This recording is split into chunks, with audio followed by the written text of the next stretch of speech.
Hello and welcome to another edition of Sun Dragon Tips and Tricks. I'm Rebecca. I'm the owner of Sun Dragon Art and Fiber in downtown Brevard, North Carolina. And on Mondays, I like to film something for y'all. So, a quick one today. We were talking about this at our virtual sit and stitch yesterday. Once a month, we do a Sunday virtual sit and stitch from 1 to 5 p.m.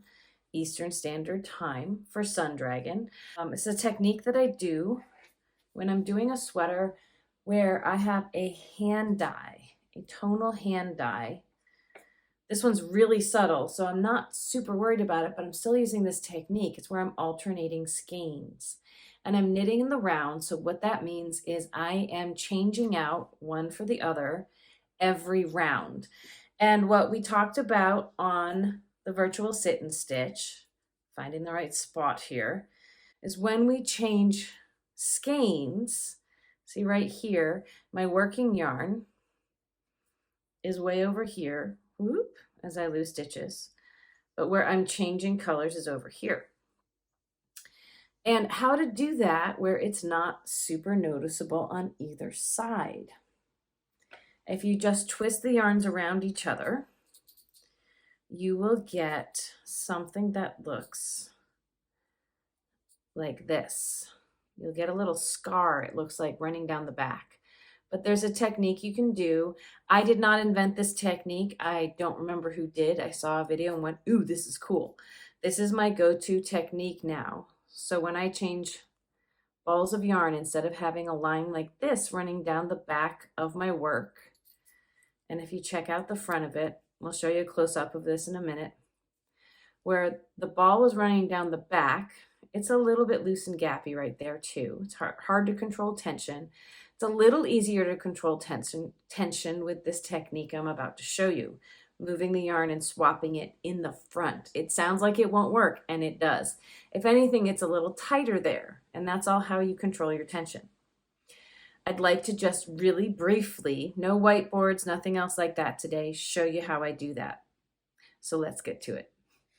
This is the sweater that I'm working on. It's the Avena by Jennifer Steingass, and I used a color changing yarn for the color work, and I'm using a tonal yarn for the body. And this tonal yarn, this is Fiber Spates Vivacious. I'm using 2 different skeins as I go just in case. Even with hand dyes, even with the same dye lot, you might find great inconsistencies between skeins. But that tonality, if we're changing every row, that can help to even it out. There's lighter and darker patches in here. And that might have happened if I just kept knitting with one ball. Some people, their solution to this is just start alternating skeins, not the whole entire sweater, but just right before you're about to change. Either way, if you don't want to have a line running down where you're changing yarns, this is the technique I'm going to show you. So the technique I'm using, if you take a look under this marker, it might look a little tighter here, or like there's an extra stitch in here. But what I really like is if you flip it over to the back side, you can see a little divot maybe, a little pucker. But on the whole, it's smooth, even on the back side. And notice that the yarn that I'm about to switch to when I get over here, I'm a little bit further away from it. I'm down over here. The yarn's hanging out in front. Now when you knit, your yarn is usually in back, so that might look a little weird, but I'm going to go over the technique that does this. So I've made a sample with 2 yarns that are more solid. I've made a sample with these 2 yarns on a bigger needle to show you what we're talking about. So this guy in front, if we take a look underneath the marker here, we can see down where I was changing in the back, what we would normally do for knitting, because the yarn's in the back, leave it hanging in back, and when your other yarn comes around to it, just twist them around each other. Let me show you that, if you've tried that, might give you something that looks like this. I call it a scar running down the back when you're changing colors. This might be a technique that can work for two colors as well if you want it to be a little more seamless and not have something carrying up the back. If you're carrying a yarn several rows up, that scar is going to be there. If you're changing every single row, you can either twist the yarns around each other and back and get this look, or twist them in front, and this is what the back will look like from here up. It's much cleaner looking. It's not perfect, but it's much cleaner looking. You can tell where I started to do this in the front. It's right about there. My tension, I probably could have controlled that better switching from one yarn to the other. I'm doing it better when it's in front. So this is what we do. I'm almost there with this yarn right here. So these are yarns that are actually involved in another project. So I'm knitting off the other side of them. But if we take a look, the yarn that I'm knitting with is attached to this ball over here. And the yarn that's hanging in front is attached to the ball over on the right. So I'm knitting up to the marker, which is where I'm switching. There's my marker. Now my yarn's in back. If they were both in back, I would take my old yarn that I'm finishing with here and take it over the new yarn and pick up the new yarn and start going. That is what gives us the scar in the back. That's what gives us the extra lump that we can see in the back. Notice for whatever I've been doing, my yarn's hanging in front, because here's what I'm going to do. When I reach the marker, I'm going to take my yarn, I'm going to move it between the needles to the front. It's what you do to purl, right? We're not going to purl. I'm bringing it between the needles to the front, and I'm going to take it over to the left. I'm going to drape it over the yarn I'm about to pick up. Old over new works for intarsia, and it works for this too. If you don't know what intarsia is, don't worry about it.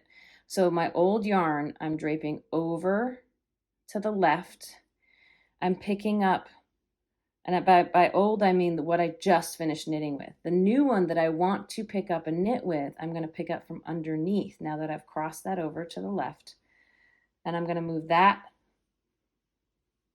to the back, and I might snug it up a bit because it's the stitch underneath what I just knitted, so the tension is okay on that.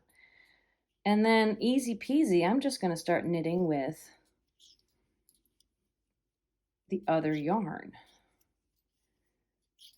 And if we take a look, when we started this, the yarns might get twisted back here, but the one that was hanging in front, see, maybe I'll move this back here so we can see. The one that was hanging in front was connected to my right ball, and that is now the one that I'm knitting with. And the one that is connected to the yarn on the left is now the yarn that is hanging in front. And I'm just going to leave that one in front until I come back to it. I'm going to knit around. I won't bore you with all the knitting around, but I want to show you this at least one more time. So I'm just going to get around to that and do it again. I'll cut out this knitting right here so you don't have to see me go all the way around. And we'll show you that technique one more time.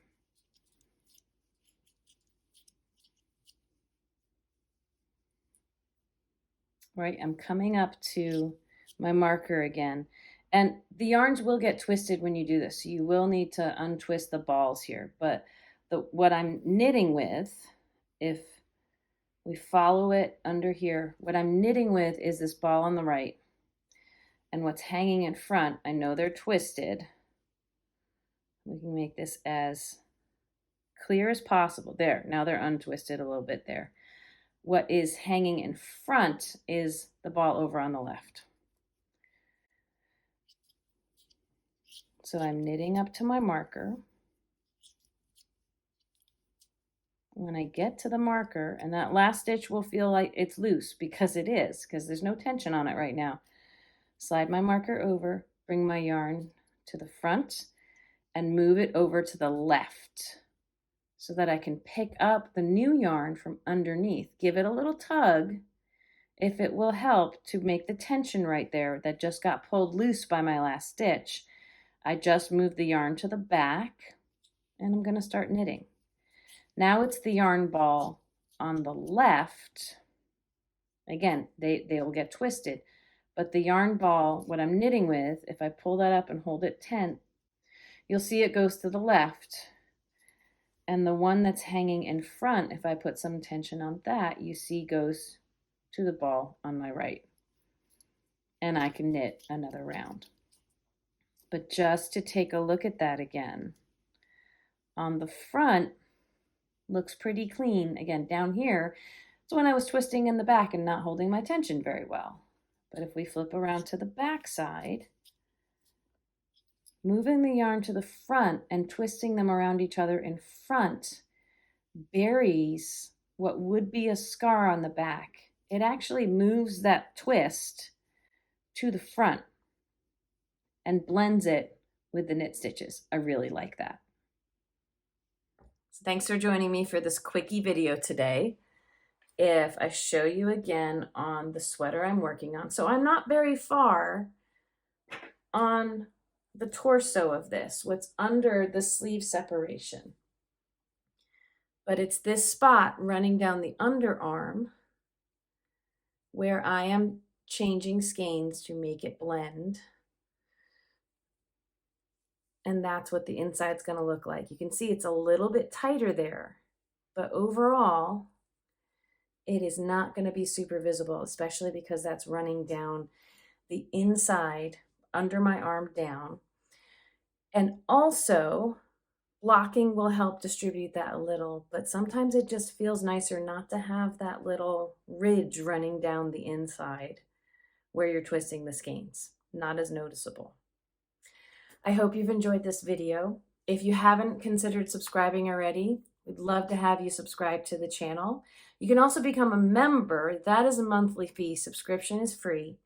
Give it a thumbs up, ask a question underneath, all that good stuff. We also have patreon.com/sundragon.